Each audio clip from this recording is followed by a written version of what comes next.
¿Hacia dónde vamos?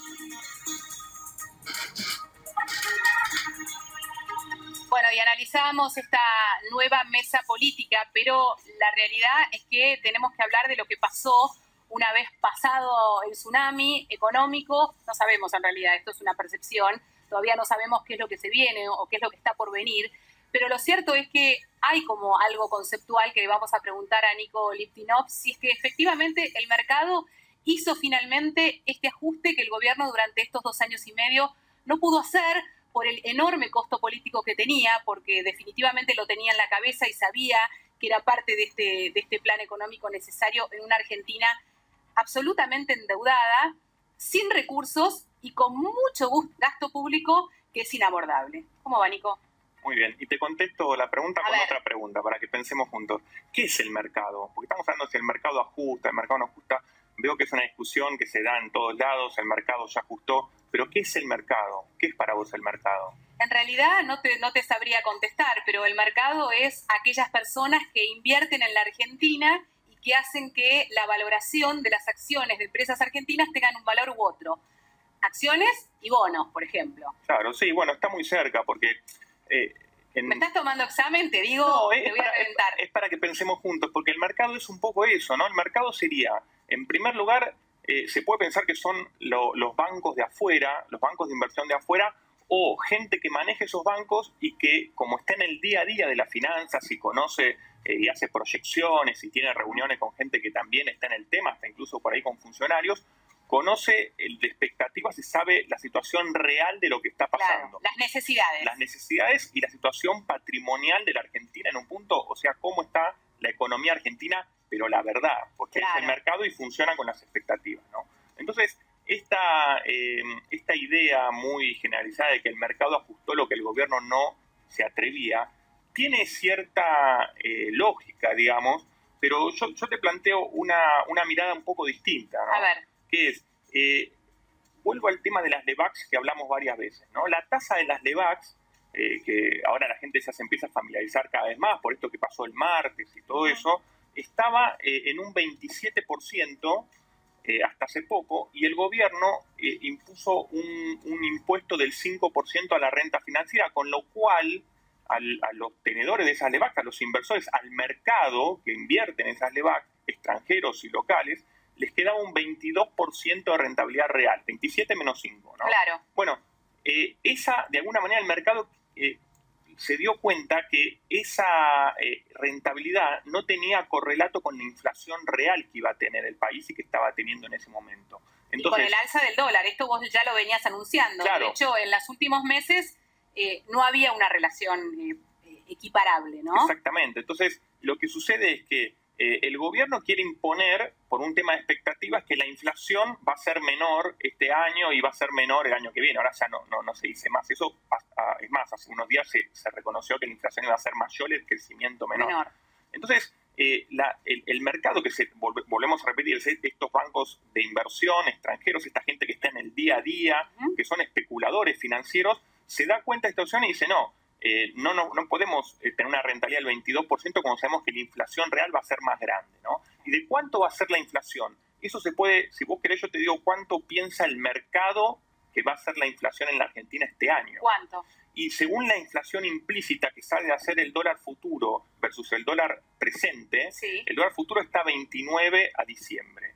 Y el dólar presente está a 25, como nosotros sabemos, que es el techo que por ahora le puso el Banco Central. Bueno, si vos dividís eso por 2 y lo anualizás, te da que la inflación va a ser del 32%. Eso es lo que piensa el mercado. Esas expectativas pueden cambiar, pueden bajar un poco, pueden subir un poco en función de lo que vaya pasando, ¿no? Pero LEVACs con una tasa del 40%. Ahí ya cambia. Aquellas personas que por ahí no tienen ni dólar futuro, ni tienen dólar presente, pero definitivamente tienen otras necesidades, como por ejemplo tomar créditos, definir su economía por los próximos meses. ¿Por qué la LEVAC es tan importante y qué es lo que termina definiendo? Te lo explico muy fácil. Si vos sabés que las LEVACs te pagan el 40% anual en pesos, entonces cualquier tipo de inversión, de negocio, cualquier cosa que vayas a hacer que requiera invertir dinero, te va a tener que dar un rendimiento superior a ese 40%, porque si no, agarrás y pones el dinero en LEVACs, sabés que las LEVACs, mucha gente por ahí no lo conoce esto, pero las LEVACs no tienen riesgo de default, o sea que no pueden quebrar, en el sentido que están nominadas en pesos. A diferencia de los bonos. A diferencia de los bonos, y como el Banco Central emite los pesos, cae de Maduro que siempre los va a pagar las LEVACs en pesos. El riesgo de las LEVACs no es un riesgo de default, sino que es un riesgo de inflación o de tipo de cambio, que se dispare el tipo de cambio y vos te quedes en LEVACs. Entonces, vos me preguntabas por qué las LEVACs influyen tanto. Bueno, si yo tengo una pyme, ¿no? Y de repente necesito, tengo un cheque de un proveedor que me dio a 60 días, pero necesito el dinero ahora. Entonces voy a ir a una financiera para decirle, che, tengo este cheque. ¿Te lo descontás? ¿Cuánto me lo descontás? Y esa financiera dice, mira, si yo coloco en LEVACs, si yo pongo el dinero de la financiera de LEVACs, me van a pagar el 40%. Así que la tasa que te voy a exigir a vos para darte plata por ese cheque va a tener que ser muy superior a ese 40%. Con lo cual, las pequeñas empresas, las famosas pymes o los pequeños inversores pierden posibilidad de tomar crédito a una tasa razonable, equiparable a la productividad que pueden generar, porque esto también es otro concepto importante a tener en cuenta. No es solamente tomar crédito, generar un negocio. ¿Qué rentabilidad tenés que tener para poder pagar? Para poder abordar este costo. Sí, y yendo por ahí a lo que sería más la economía de pie o lo que sería los individuos, hoy en día aquellos que están financiando las compras con tarjeta de crédito, ¿no? Que son muchos, tienen que saber también que si vos haces el pago mínimo de la tarjeta, o sea que cuando te llega el resumen y gastaste 10.000 o gastaste 15.000, decís, no, voy a pagar... Me agarro porque me da la sensación que me vas a dar una pésima noticia. Y voy a pagar 3.000 pesos, que es el pago mínimo que la tarjeta mismo me permite. Un altísimo porcentaje de la sociedad hace porque no llega, entonces se va autofinanciando. Claro, bueno, esa tasa, que es la que te va a cobrar el banco o la emisora de la tarjeta de crédito, también está en función del 40% de las LEVACs. O sea que esas tasas también se dispararon, y si vos querés financiar tus gastos con el pago mínimo, podés llegar a tener que pagar una tasa superior al 100% anual en este momento. A ver, y esto es interesante porque hasta hace algún tiempo vivíamos de la financiación en cuotas sin interés, que era un gran valor para estimular el mercado interno, ¿no?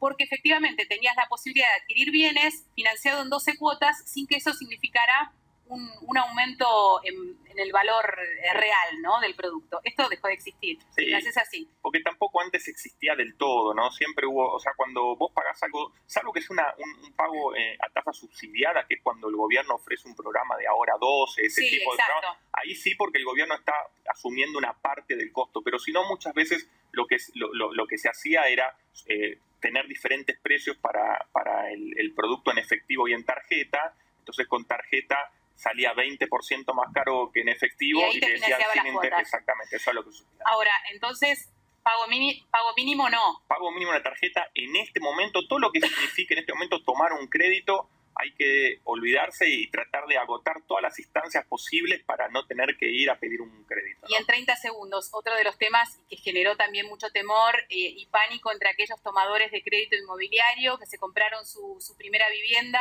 que de alguna manera la gran promesa y el gran estímulo de este gobierno había sido la enorme generación de este crédito hipotecario. ¿Qué les pasa a esas personas y cómo van a haber modificado su realidad frente a este crédito tomado?